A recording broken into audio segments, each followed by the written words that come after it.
नमस्कार दोस्तों, मैं हूं आपका दोस्त पवन कुमार विश्वजीत। आप सभी का स्वागत करता हूं आपके अपने YouTube चैनल पवन कुमार विश्वजीत में, जहां मिलेगी आपको फिजिकल एजुकेशन और स्पोर्ट्स से रिलेटेड हर प्रकार की छोटी बड़ी अपडेट, और इसके साथ में आपको मिलती है फिजिकल एजुकेशन कॉम्पिटिटिव एग्जाम्स की लाइव प्रिपरेशन। तो जी हां, आज की लाइव क्लास सीरीज नंबर रहेगी यहाँ पर 596 नंबर, और एनाटॉमी और फिजियोलॉजी से रिलेटेड, जी हाँ, शरीर रचना और क्रिया विज्ञान से रिलेटेड आज हम आपको करवाने वाले हैं 50 वन लाइनर क्वेश्चंस। और ये 50 वन लाइनर क्वेश्चंस आपके लिए बहुत ही इंपॉर्टेंट होने वाले हैं। तो चैनल पर अगर आप पहली बार विजिट कर रहे हैं तो चैनल को सब्सक्राइब कर लीजिए, बेल आइकन को प्रेस करना बिल्कुल भी मत भूलिएगा, ताकि आने वाली हर एक वीडियो का नोटिफिकेशन आपको मिल सके। और जो भी कर रहे हैं फिजिकल कॉम्पिटिटिव एग्जाम्स की प्रिपरेशन, तो शेयर उनको एक बार जरूर कर दीजिए और बता दीजिए कि डेली लाइव क्लासेस हर रोज शाम को 7 बजे के बाद में आ जाती है आप सभी के लिए। तो चलिए शुरुआत करते हैं आज की सीरीज की। और सीरीज में जो पहला ही आपके लिए यहाँ पर क्वेश्चन बन रहा है वो ये है कि जो आपका यहाँ पर जो आप जिसको बोलते हैं कोलेरा या फिर हैजा रोग है, ये किसकी वजह से होता है। तो ये आपका एक विब्रियो कोलेरी एक जीवाणु है, जिसकी वजह से आपको हैजा बनता है। और हैजा वैसे अगर देखा जाए तो जो दूषित भोजन है, दूषित पानी है, उसको पीने की वजह से होता है। ठीक है, नेक्स्ट है आपका, और क्वेश्चन में यहाँ पर है कि जो वायरस जो है ये आपके सजीव और निर्जीव पदार्थों के बीच की कड़ी का काम करते हैं। ये एक तरह से कह सकते हैं कि जो आपके लिविंग थिंग्स है और जो नॉन लिविंग थिंग्स है, उनके बीच का आपका रहता है वायरस। और वायरस की अगर हम बात करें इसकी फॉर्मेशन की कैसे बनता है, तो ये आरएनए से बनता है। और आरएनए होते हैं वो सिंगल हेलिक्स के होते हैं, और जो डीएनए है वो आपके डबल हेलिक्स के होते हैं। इसीलिए जो आपका आरएनए है उसको कहा जाता है राइबोन्यूक्लिक एसिड। ठीक है, और चलिए नेक्स्ट यहाँ पर बताया गया है कि जो आपका यहाँ पर एलिफेंटासिस रोग है ये किसकी वजह से होता है। क्वेश्चन की फॉर्मेशन आपसे ऐसे पूछी जाएगी। तो जो एलिफेंटासिस एक डिजीज़ है, ये मच्छर के काटने की वजह से होता है। और मच्छर कौन सा है, तो ये है आपका एनाफ्लीज और क्यूलेक्स। एनाफ्लीज और क्यूलेक्स मच्छर के काटने की वजह से एलिफेंटासिस जो रोग है ये बनता है। नेक्स्ट है कि मलेरिया अगर किसी को हो जाता है तो कौन कौन से अंग प्रभावित होते हैं। तो जब भी मलेरिया होता है, तो मलेरिया जब होगा तो इससे आपका एक तो आपका प्लीहा, जिसको हम स्प्लीन बोलते हैं, और इसके साथ में जो लीवर है, इन दोनों पे इफेक्ट डालता है। और वैसे देखा जाए तो आपकी जो आरबीसीज का फॉर्मेशन का काम करेगी आपका, और आरबीसीज की कह सकते हैं जो कब्रगाह का काम करती है, तो ये आपका प्लीहा करती है। ठीक है, इसको graveyard of red blood cells भी कहा जाता है। और जो लीवर है मेनली आपका जो खाना है उसको डाइजेशन के लिए बहुत बहुत ज़रूरी है, क्योंकि जितना भी आपका फैट डाइजेस्ट किया जाएगा, इसके साथ में जो लीवर यूरिया बनाने का काम करता है, और इसके साथ में जो विटामिन ए का स्टोरेज होता है जो बहुत इंपॉर्टेंट रहता है। तो अगर आपका लीवर इफेक्टेड हो गया है तो उसकी वजह से आपको बहुत क्रूशियल प्रॉब्लम होने वाली है। तो मेनली मलेरिया के अंदर ये दोनों ही अंग प्रभावित होते हैं। नेक्स्ट है यहाँ पर पायरिया। पायरिया किससे जुड़ा हुआ है, तो पायरिया है ये आपका दांत और मसूड़े, ठीक है, इनसे जुड़ा हुआ है, जिससे आप कह सकते हैं कि जिसको पायरिया हुआ है इसमें जो दांत और मसूड़े हैं वो डैमेज होना शुरू हो जाते हैं। नेक्स्ट है यहाँ पर, और यहाँ पर जो सुमेलित किया गया, सुमेलित करने का मतलब यह है कि इनको मिलाया गया है। तो जो बीसीजी का टीका है, कई बार आपसे एग्जाम्स में पूछ लिया जाएगा कि बीसीजी का टीका है ये किसको लगाया जाता है और कब लगाया जाता है, कितनी एज के अंदर लगाया जाता है। तो आपको ध्यान में रखना कि जो बीसीजी का टीका है ये आपका ट्यूबरक्लोसिस तपेदिक को ख़त्म करने के लिए आपका छोटे बच्चों को लगाया जाता है। इसके साथ में है आपका बीपीएल, तो जो रेबीज़ जिसको हो जाती है, और रेबीज़ आपको पता है कि ये आपका जो रेबीज से ग्रस्त आपके कह सकते हैं, या फिर जो रेबीज के कैरियर हैं, रेबीज के कैरियर का मतलब है जो रेबीज को फैलाने का काम करते हैं, वो है आपके डॉग्स। ठीक है, जो आपके कह सकते हैं जो स्ट्रीट डॉग्स है, या फिर गर्मी के दिनों में आपने देखा होगा तो कुत्ते अगर अफेक्टेड हैं, अगर वो किसी को काट लें, तो उस बंदे को जिसको कुत्ते ने काट लिया है, अगर उसको रेबीज हो गया है तो उस वजह से उसको हाइड्रोफोबिया होना शुरू हो जाएगा। क्या भाई, मैं नाम लिख रहा हूँ, क्या है, हाइड्रोफोबिया। ठीक है। हाइड्रोफोबिया जो होता है ये मेनली किसकी वजह से है, ये आपका रेबीज़ की वजह से। और जिसको हाइड्रोफोबिया, देखिए फोबिया का मतलब होता है आपका कोई भी भय, और हाइड्रो का मतलब होता है जल, मीन्स पानी से डरना, तो ये आपका रेबीज़ की वजह से होता है। नेक्स्ट है आपका क्लोरोक्विन। जो क्लोरोक्विन है जिसको हम ना कुनेन भी बोल देते हैं वैसे नॉर्मल लैंग्वेज में, तो ये एक क्लोरोक्विन जो है कुनेन का एक पौधा होता है जिससे आपकी मेडिसिन बनती है, और ये मेनली आपका मलेरिया को ख़त्म करने के लिए इस्तेमाल की जाती है।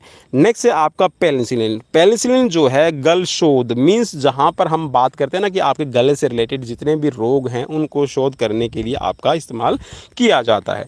नेक्स्ट है यहाँ पर क्वेश्चन में है कि जो पोलियो का टीका है मौखिक ओरल से, देखिए पहले क्या होता था, अगर हम शुरुआती के दौर पे बात करें तो जो पोलियो है उसका इंजेक्शन लगाया जाता है। वैक्सीनेशन का मतलब होता है, देखिए वैक्सीन और इंजेक्शन दोनों में फ़र्क है।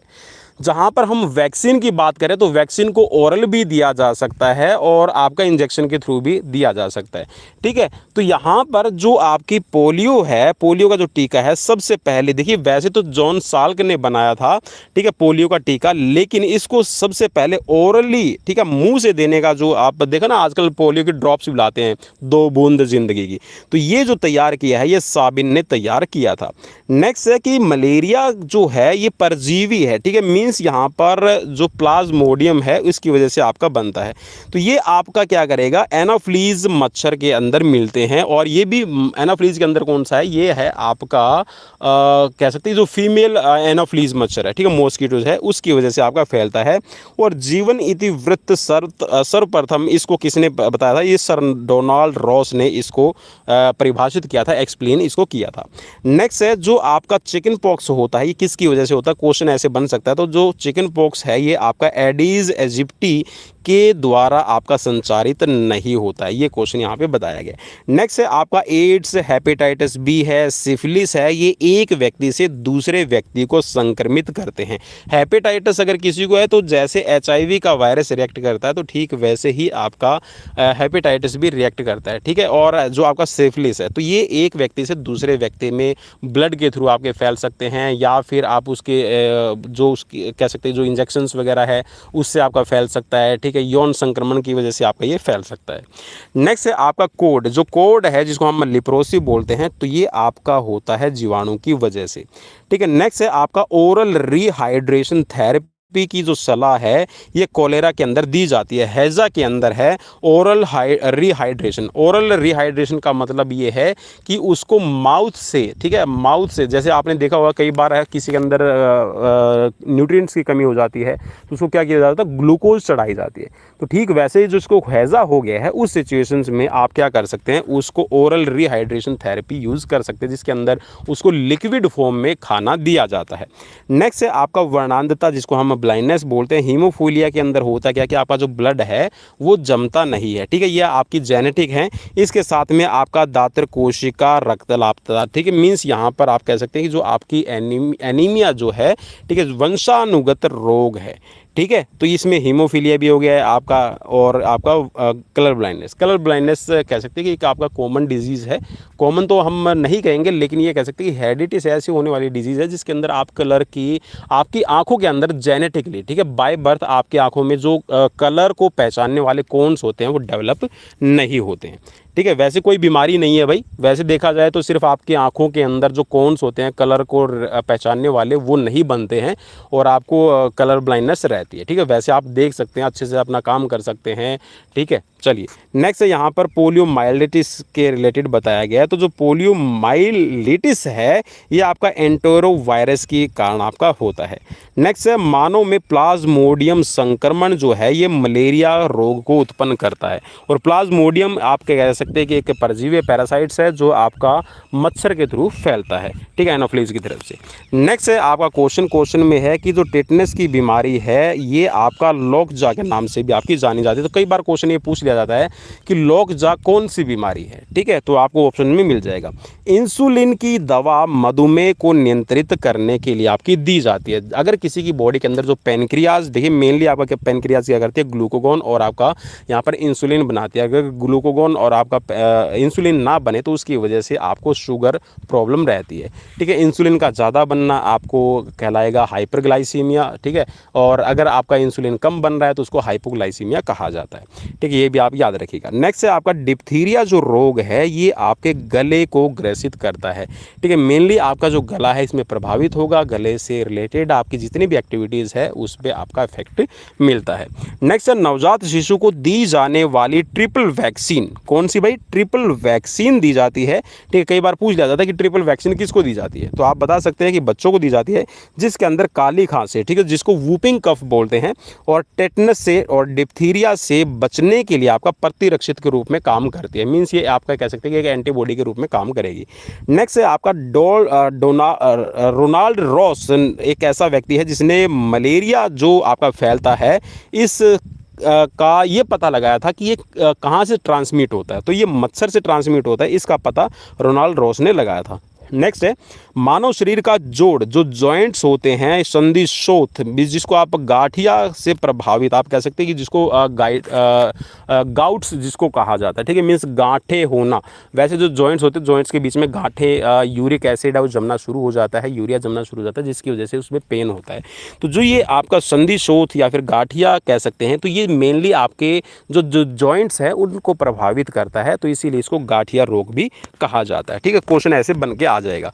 ठीक है भाई, मैं देखिए क्वेश्चन की भी फॉर्म बता रहा हूं, तो इस तरह से क्वेश्चन आपको पूछा जा सकता है, और मोस्टली वही क्वेश्चन देखिए कॉमन क्वेश्चंस रहते हैं हर एक एग्जाम्स में। कई बार ना बच्चे मुझसे पूछते हैं कि सर आप ना टीजीटी फिजिकल एजुकेशन यूपी के लिए तैयारी करवा दीजिए, मध्य प्रदेश के एमपी टेट आया हुआ है, ठीक है, मध्य प्रदेश के अंदर वैकेंसीज आई उसके लिए तैयारी करवा दीजिए, सर झारखंड के लिए तैयारी करवा दीजिए, सर बिहार के अंदर वैकेंसीज आई हुई है, सर वेस्ट बंगाल के अंदर है, उड़ीसा के अंदर है। भाई एनाटॉमी फिजियोलॉजी है वो आपकी चेंज नहीं होगी, ओलंपिक्स से रिलेटेड हिस्ट्रीज है, ठीक है, मेनली आपके वही कंटेंट रहते हैं, तो कभी भी चेंज नहीं होते आपके। हाँ, एक दो हो सकता है कोई टॉपिक है नया ऐड कर दिया जाए, अदरवाइज सेम टॉपिक रहते हैं, वो चीज़ें चेंज नहीं होती। तो उनको आप ना, मैं चाहे कोई भी वीडियो डाल रहा हूँ, मैंने चाहे उसके ऊपर लिख दिया होगा भाई यूपी टीजीटी के लिए है, राजस्थान के लिए, पंजाब के लिए, तो आप उनको ज़रूर देखा कीजिए। हर एक वीडियो के अंदर आपको जो नॉलेज मिलेगी आपके एग्जाम्स में 101% मैं श्योर रहता हूं, अपनी तरफ से मैं वही क्वेश्चंस आपको प्रोवाइड करवाता हूं, वही नॉलेज देता हूं जो आपके एग्जाम से रिलेटेड रहती है। ठीक है, चलिए आगे बढ़ते हैं। आगे क्वेश्चन है कि लीफ ब्लाइट जो है ये आपका रोग जो है अधिक उपज देने वाली धान की फसल में होता है। कई बार क्वेश्चन में हो सकता है मैं भी आपसे ऐसे पूछ लिया जाए कि जो लीफ ब्लाइट है वो किससे रिलेटेड है। ठीक है, तो आपको बताना है। नेक्स्ट है आपका क्वेश्चन कि चेचक जो रोग है ये कहाँ से। अब जो चेचक का रोग है ये मेनली आपका देखिए कहाँ से आपका कह सकते हैं कि आपका आया। तो चेचक जो है मेनली चूहों से फैलने वाला जो रोग था, ठीक है, सॉरी जो प्लेग है, ठीक है, प्लेग है, ऐसे ही चेचक है जिसके अंदर आप ना ये कह सकते हैं कि आपके चेहरे के ऊपर है, आपके शरीर के ऊपर है, छोटे छोटे पैच बनना शुरू हो जाते हैं, और वो छोटे छोटे पैच मेनली उनके अंदर ना पस बन जाती है। ठीक है, रात जिसको बोलते हैं या मवाद जिसको बोलते हैं वो बनता है, और धीरे धीरे अगर आप धूप के संपर्क में जाते हैं, धूप में रहते हैं, तो वो मेनली आपकी बॉडी के ऊपर फैलने लगती है। ठीक है, तो प्लेग है चूहों से फैली थी, तो चेचक है ये आपके कह सकते हैं जैसे आपको बुखार होगा, फीवर होगा, ये इसके सिम्टम्स आएंगे और फिर आपको चेचक बनता है। तो ये जो है आपके कह सकते हैं ये यहाँ पे बताया गया कि भारत के अंदर है ये पूरी तरह से खत्म किया जा सकता है। उन्मूलन का मतलब है इसको बिल्कुल ही खत्म किया जा चुका है। तो क्वेश्चन आपसे बन सकता है कि क्या चेचक अभी भी उन्मूलित नहीं हुआ है या हुआ है। ठीक है, तो इस तरह से आपसे पूछ लेगा। नेक्स्ट क्वेश्चन है, और क्वेश्चन में है कि नेमाटोड जो गोल कृमि, ठीक है, गोल कृमि का मतलब ये है कि जो पेट के अंदर कीड़े होते हैं, तो ये बोल रहे हैं कि ये क्या है, तो ये आपका फाइलरेसिस रोग रहेगा। नेक्स्ट है वैज्ञानिकों के अनुसार मंद बुद्धि, ठीक है, मंद बुद्धि लब्धि जो सिद्धांत है ये जीन उत्परिवर्तन, ठीक है, जीन म्यूटेशंस काफ़ी हद तक जिम्मेदार होते हैं। मीन्स जो जीन है उनके अंदर चेंजेस आना, या फिर जो जीन है, देखिए होता क्या है, और मैं थोड़ा सा इसका आपको समझाने की भी कोशिश ये करूँगा। आपने देखा होगा कि आज भी हमारे भारत के अंदर, देखिए जो फॉरेन कंट्रीज़ हम उनकी बात नहीं करेंगे, हम भारत की बात कर रहे हैं क्योंकि यहीं से हमें पढ़ना है। देखिए आपने देखा होगा मतलब कि एक ही गोत्र के अंदर एक कास्ट है, और उस कास्ट के अंदर एक जात के अंदर बहुत सारी कास्ट होती सॉरी गोत्र होते हैं। ठीक है, सब कास्ट आप उसको कह सकते हैं। तो जो गोत्र होते हैं, बोलते हैं ना कि एक ही गोत्र में विवाह नहीं करते। ठीक है, आजकल की जो युवा पीढ़ी है इन चीज़ों को नहीं मानती है, लेकिन एक्चुअल में जो हमारे पूर्वज थे उनके पास में, मैं ये कह सकता हूँ दावे के साथ में, इतनी बड़ी साइंस थी। उनको ये पता था कि अगर एक ही गोत्र में या फिर एक ही परिवार के अंदर शादी करने से होगा क्या। देखिए जीन जो हैं वो दूसरे जो कह सकते हैं कि जो आपकी स्पीसीज़ हैं या फिर जो दूसरी कास्ट है उससे रिलेट नहीं करेगा। जिसमें आजकल देखते होंगे आप, है ना, कोई लव मैरिज कर लेता है। इवन अगर मैं इसका सबसे बड़ा और one of the best example दूंगा, अगर ब्लड ग्रुप्स की भी आपने देखा होगा, जहां पर हम आरएच फैक्टर की बात करते हैं, आरएच प्लस होता है, आरएच नेगेटिव होता है। कई बार आपने देखा होगा कि एक ही ब्लड ग्रुप के अगर माता पिता है तो उनके बच्चे जो हैं वो गर्भ में ही खत्म हो जाते हैं। ठीक है, मीन्स वो पैदा ही नहीं होंगे, और अगर पैदा हो भी गए तो वो कुछ टाइम तक जिंदा रहेंगे, उसके बाद में मतलब आपके खत्म हो जाएंगे। ठीक है, तो रीज़न क्या है? रीज़न यही है कि जो जीन है उनके साथ में छेड़खानी होने की वजह से जो बच्चे हैं वो, देखिए यहाँ पर तो मंद बुद्धि लब्धि का सिद्धांत है। यहाँ पर ये दिया गया कि जीन म्यूटेशन है, ये काफ़ी हद तक जिम्मेदार रहता है, और होता भी है कि अगर जीन के अंदर कोई चेंजेस हुआ है तो उससे कह सकते हैं कि आपकी जो बुद्धि है वो भी प्रभावित रहती है। चलिए नेक्स्ट क्वेश्चन है। क्वेश्चन में पूछा गया है कि जो क्वेश्चुकार है, क्वेश्चुकार के अंदर होता क्या है? मेनली आपकी जो मसल्स है वो डेवलप नहीं होती, पेट लटक जाता है छोटे बच्चों के अंदर, तो ये प्रोटीन की कमी से होता है। तो प्रोटीन है, छोटे बच्चों को खूब दीजिए, खूब खिलाइए पिलाइए और प्रोटीन की अमाउंट ज़्यादा रखिए। नेक्स्ट क्वेश्चन है कि मच्छर के काटने से शयन रुग्णता नहीं होता है। ठीक है, शयन रुग्णता का मतलब है कि सोने से रिलेटेड है, जो आप कह सकते हैं ना, आपने देखा इंसोमिनिया जिसको हम बोलते हैं, तो वो नहीं होता है। ठीक है, नेक्स्ट क्वेश्चन आपका क्वेश्चन में है कि जो खमीर वगैरह होता है ये जनन कली निकलने के बडिंग्स के माध्यम से ये होता है। ठीक है, चलिए इसका भाई मैं थोड़ा सा आपको ये वैसे तो हमारे इस फील्ड से रिलेटेड नहीं है, लेकिन फिर भी मैं थोड़ा बता देता हूँ। ये बोल रहा है कि जो खमीर होता है ये मेनली जो फंगल्स आपका एक तरह से होगा, तो इसके अंदर जो बडिंग्स निकलते हैं, देखा होगा ना, खुम्बी आपने देखी होगी, ठीक है, मशरूम आपने देखी होगी, तो उससे रिलेट यहाँ पे बता रखा है। नेक्स्ट है आपका प्लाज्मोडियम विवॉक्स। ठीक है, प्लाज्मोडियम विवॉक्स है, ये आपका मेनली मलेरिया के कारण आपका बनता है। नेक्स्ट क्वेश्चन है कि बॉल और सॉकेट जॉइंट्स। ठीक है, ball and socket joint, gliding joint, ठीक है, मैक्रो और सैडल में से कौन सा एक मानव हड्डी का जोड़ नहीं है? तो मैक्रो, देखिए सैडल जॉइंट्स भी होता है आपका, ग्लाइडिंग जॉइंट्स भी है, बॉल एंड सॉकेट जॉइंट भी है, पीविट जॉइंट भी रहता है, ग्लाइडिंग जॉइंट भी रहता है, लेकिन मैक्रो क्या है? मैक्रो आपका स्पोर्ट्स ट्रेनिंग के अंदर जो सर्कल होता है, या फिर हम कहें हम न्यूट्रिएंट्स से रिलेटेड बात कर सकते हैं। ठीक है, मैक्रो और माइक्रो न्यूट्रिएंट्स रखे जाते हैं। ठीक है, तो जो मैक्रो है ये आपका जॉइंट्स का टाइप नहीं है। नेक्स्ट क्वेश्चन है कि मानव शरीर में दो हड्डियां आपस में जुड़ी रहती है, तो दो किसकी वजह से जुड़ी रहती हैं? तो ये लिगामेंट्स की वजह से आपका अस्थिबंध बनता है, मींस जो जॉइंट्स है आपका बनेगा। ठीक है, लिगामेंट्स जिसको हम बोलते हैं। नेक्स्ट क्वेश्चन है कि मानव शरीर में सबसे छोटी हड्डी कौन सी? तो ये ऑब्वियसली बहुत ईजी है और कई बार क्वेश्चन आपका एग्जाम्स में पूछा जाता है, तो ये स्टेपिस रहती है। ठीक है, नेक्स्ट है हमारे द्वारा जो छोड़े गए सांस के अंदर मुख्य क्या होता है?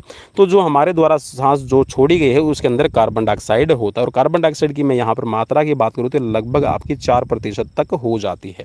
ठीक है, और वहीं पर अगर हम 21% जो ऑक्सीजन लेते हैं उसमें से आप कि जब हम इनहेल करते हैं तो जो ऑक्सीजन घटकर जो बाहर निकलती है एक्सपिरेशन के थ्रू, वो आपकी 16% निकलती है, मीन्स यहाँ पर 5% हम कंज्यूम कर लेते हैं। हमारे शरीर में नमक की मात्रा कितनी होती है? तो हमारे शरीर के अंदर जो नमक की मात्रा, टोटल सोडियम की जो मात्रा है वो आपकी 0.4% रहती है। आयोडीन की कमी के कारण कौन सा रोग होता है? तो ये गंडमाला या फिर इसको घेंगा, गाइटर कहते हैं। ठीक है, और मेनली ये आपका क्या है, जो आपकी थायराइड ग्लैंड्स है इससे रिलेट आपकी डिजीज़ रहती है।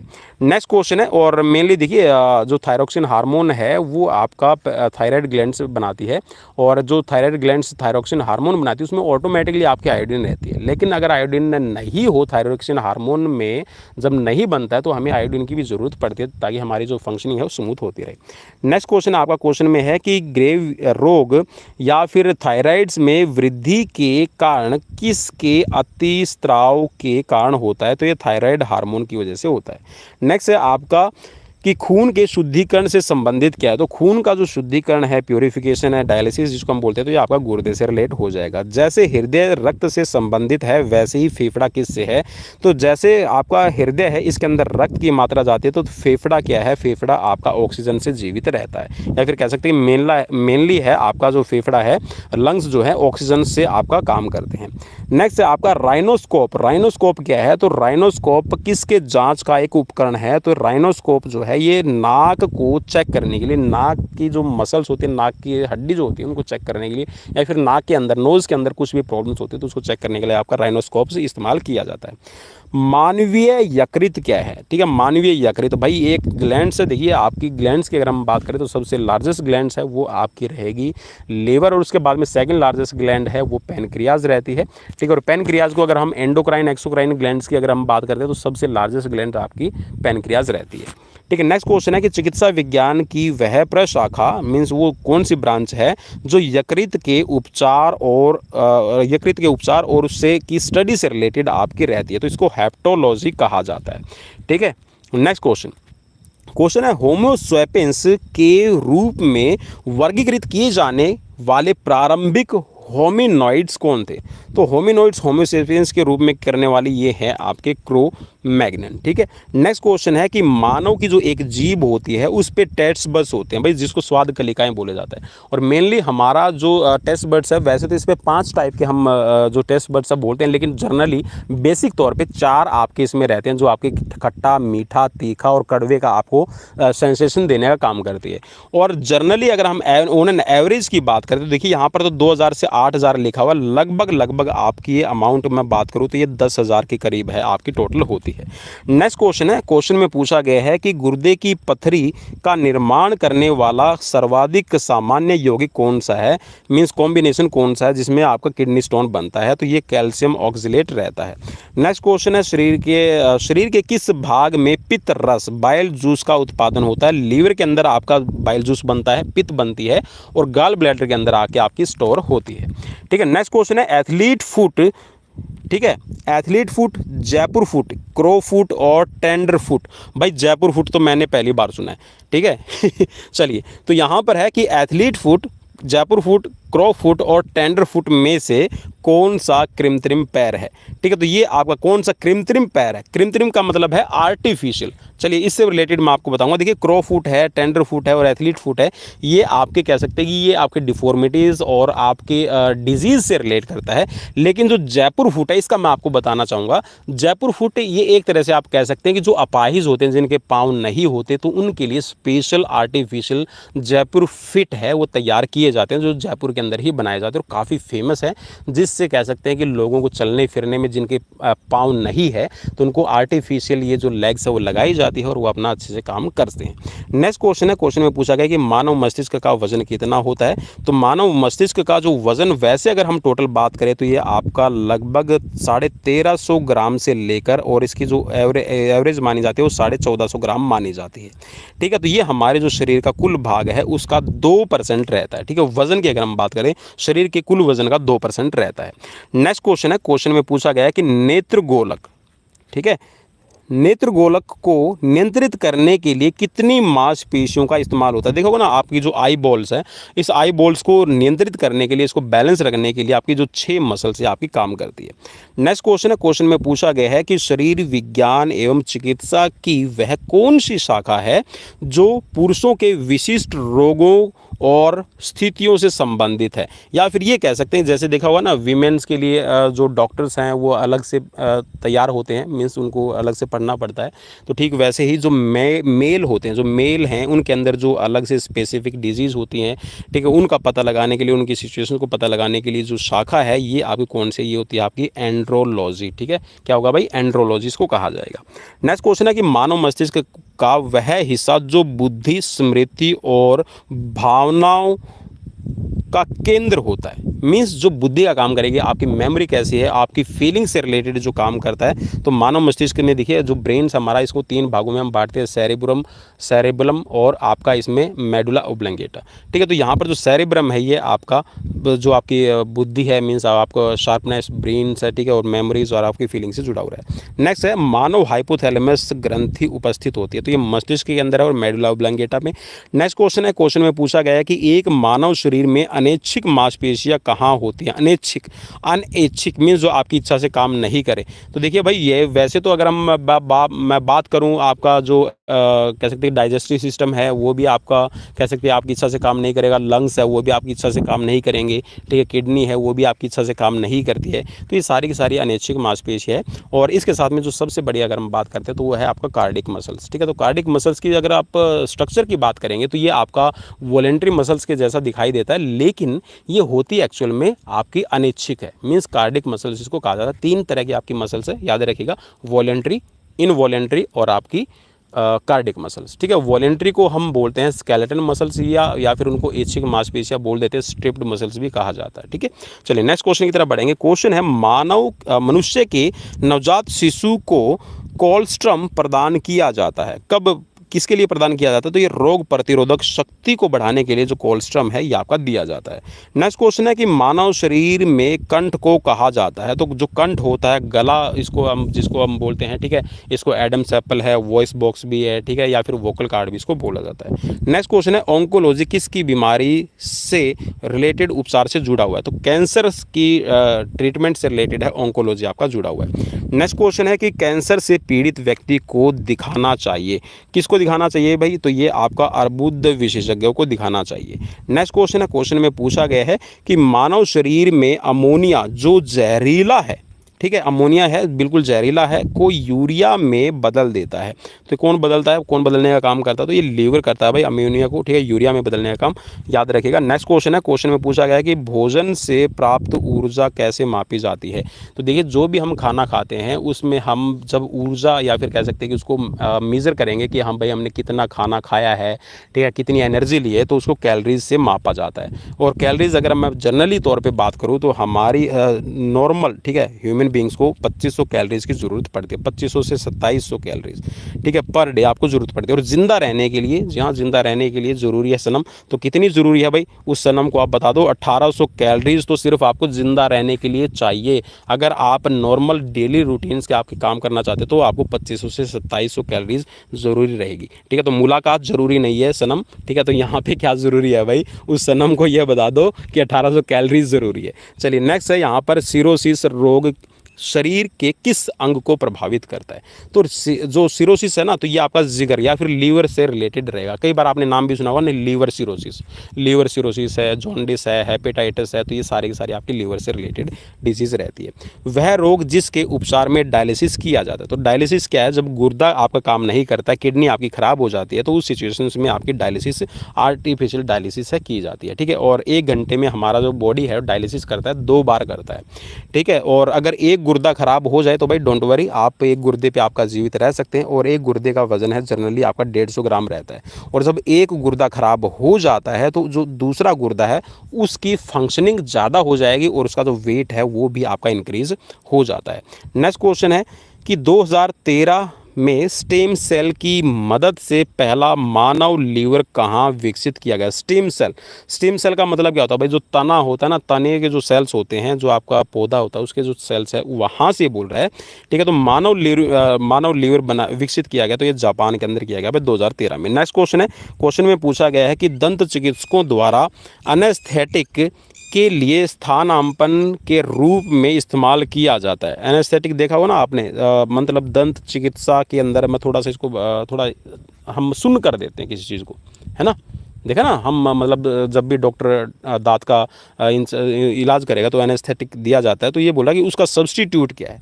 उसका सब्स्टिट्यूट है नाइट्रस ऑक्साइड, ठीक है। नेक्स्ट क्वेश्चन है कि protein fill in the blanks. ये बोलता है कि प्रोटीन है पर्याप्त मात्रा में शरीर के लिए आवश्यक होता है। और प्रोटीन क्या है? ये एक्चुअल में आपके एमिनो एसिड्स होते हैं। और एमिनो एसिड्स की मैं बात करूँ तो एनवायरनमेंट में भाई 23 लगभग आपके प्रेजेंट है, जिनमें से आपको 20 है नेसेसरी रहते हैं, ठीक है, 20 ज़रूरी है आपकी बॉडी के लिए। और इनमें से भी जो 9 है ये एसेंशियल रहते हैं, आपको खाने के थ्रू लेने पड़ते हैं, बाकी के जो रह गए उसको आपकी बॉडी खुद जनरेट कर लेती है। नेक्स्ट क्वेश्चन है, क्वेश्चन में पूछा गया है कि किस हर्बल दवा का सफ़ेद दाग, ठीक है, जो आपने देखा ना वाइट पैच बन जाते हैं, इसका इलाज किया जा सकता है? तो किस हर्बल दवा से? ये आपका लूकोसिन से किया जा सकता है। मानव शरीर की पल्स दर कहाँ से जाँच की जाती है, तो मानव जो आपकी पल्स रेट है ये आपकी दिल की फंक्शनिंग जांचने के लिए आपकी की जाती है। ठीक है, कि आपका जो हार्ट बीट है कैसे काम कर रहा है, उसको जांचने के लिए आपका पल्स रेट को चेक किया जाता है। नेक्स्ट क्वेश्चन है कि अधिवृक्क। ठीक है, अधिवृक्क का मतलब है जो आपके एड्रेनल ग्लैंड्स है। ठीक है, एड्रेनल ग्लैंड्स है, लीवर है, पीयूष मीन्स जिसको पिट्यूटरी ग्लैंड्स बोलते हैं या फिर इसको मास्टर ग्लैंड भी बोला जाता है। ठीक है, और आपका पित्ताशय मीन्स जो बाइल डक्ट है ये सॉरी गॉल ब्लैडर है, ये बोल रहा है कि कौन सा अंग एक ग्रंथि नहीं है। तो जो गॉल ब्लैडर है ये आपकी ग्रंथि नहीं है, ये एक ऐसा ऑर्गन है, एक ऐसा सिस्टम है, एक ऐसा अंग है जो मेनली लीवर से जितना भी आपका बाइल जूस बनेगा, पित्त बनेगा, उसको स्टोर करने का काम करता है। बाकी आपका पिट्यूटरी ग्लैंड्स आपकी एक ग्रंथि है। ठीक है, आपका जिगर भी, लीवर भी और आपकी एड्रेनल भी। नेक्स्ट क्वेश्चन है कि मानव शरीर के तापमान में शरीर के सामान्य तापमान से लगभग, ठीक है, 5.4 से लेकर 8 फ़ारेनहाइट की कमी हो जाती है। ठीक है, ये बोला कि आपका जो बॉडी का टेम्परेचर है, बॉडी का टेम्परेचर कितना है, अगर मैं बात करूँ तो 98.4 फ़ारेनहाइट आपने लिखा देखा होगा, तो 98.4 लिखिए, 98.6 फ़ारेनहाइट का ये यहाँ पे 37 इसमें पूरा बन जाएगा, इसमें आपका थोड़ा सा कम बनेगा। तो जो ये आपका 37 डिग्री सेल्सियस टेम्परेचर रहता है, उसमें ये बोल रहा है कि जो फ़ारेनहाइट की अगर हम तुलना में बात करें, अगर आपका लगभग 5.5 से लेकर अगर 8 आपका फ़ारेनहाइट कम हो जाता तो इस सिचुएशन को क्या कहा जाता है, इसको हाइपोथर्मिया कहा जाएगा। ठीक है, हाइपोथर्मिया। अगर हाइपरथर्मिया कहा जाएगा, देखिए हाइपरथर्मिया और हाइपोथर्मिया इसको आप समझ लीजिए। बॉडी का देखिए यहाँ पर मैं बोल रहा हूँ कि अगर लगभग 2 डिग्री सेल्सियस, आप इसको ऐसे मान लीजिए, लगभग 2 डिग्री सेल्सियस अगर आपका बॉडी का टेम्परेचर कम हो रहा है तो इसको आप हाइपोथर्मिया कहेंगे। मींस थर्मिया का मतलब क्या है, यहाँ पर टेम्परेचर से। ठीक है, और हाइपो का मतलब होता है कम होना। ठीक है, तो यहाँ पर अगर 2 डिग्री सेल्सियस आपका टेम्परेचर कम जा रहा है, 2 से 2.5 डिग्री सेल्सियस टेम्परेचर कम जा रहा है, तो इट मीन्स आपको हाइपोथर्मिया है। और अगर आपका टेम्परेचर बढ़ रहा है, इंक्रीज हो रहा है, तो इसको हाइपरथर्मिया कहा जाएगा। ठीक है, चलिए नेक्स्ट क्वेश्चन है और आज का लास्ट क्वेश्चन रहेगा। और क्वेश्चन में यह है, चलिए मैं इसको मतलब अंडरलाइन नहीं करूंगा। क्वेश्चन में है कि वयस्कों में सामान्य रूप से दिल की धड़कने की दर क्या होती है, तो ये बोला कि 60 से 100 धड़कन पर मिनट होती है। अब आप बोलेंगे कि सर यहाँ पर तो 60 से 100 बता रहे हो, कभी आप बता दे तो 72 होती है। तो भाई ये क्या रहता है, ये एवरेज है। क्या है भाई, ये एवरेज है। ठीक है, एवरेज का मतलब है औसतन। मतलब अगर मेरे पास में मैं 10 व्यक्तियों का अगर हार्ट बीट चेक करता हूं तो किसी का हो सकता है मे बी 68 मिल जाएगा, किसी का हो सकता है 78 मिलेगा। ठीक है, किसी का हो सकता है 80 मिल जाएगा। ठीक है, हो सकता है मे बी किसी का 60 हो। ठीक है, तो ये जो आपका एक रेशियो निकल गया है, इसकी एवरेज निकालना, इसका औसत निकालना। ठीक है, तो औसत जो है वो 72 बार पर मिनट होता है। ठीक है, ठीक वैसे ही अगर हम टेम्परेचर की हम कह सकते हैं कि जो बॉडी का ब्लड प्रेशर अगर हम उसकी बात करते तो कितना रहता है, 120/80 है ना। 120 आपका सिस्टोलिक है और 80 आपका डायस्टोलिक प्रेशर रहता है। ठीक है, तो ये भी क्या है, ये एवरेज है। ज़रूरी नहीं है कि भाई सबका 120 सिस्टोलिक और 80 आपका डायस्टोलिक मिले, हो सकता है। अब जैसे कि मेरा मैं आपको बता देता हूँ, मेरा जो है मेरा 125 से लेकर 130, कितना भाई, 125 से लेकर 130 ये आपका सिस्टोलिक है मेरा। और अगर मैं डायस्टोलिक की बात करता हूं तो ये मेरा 85 से लेकर 90 तक चला जाता है।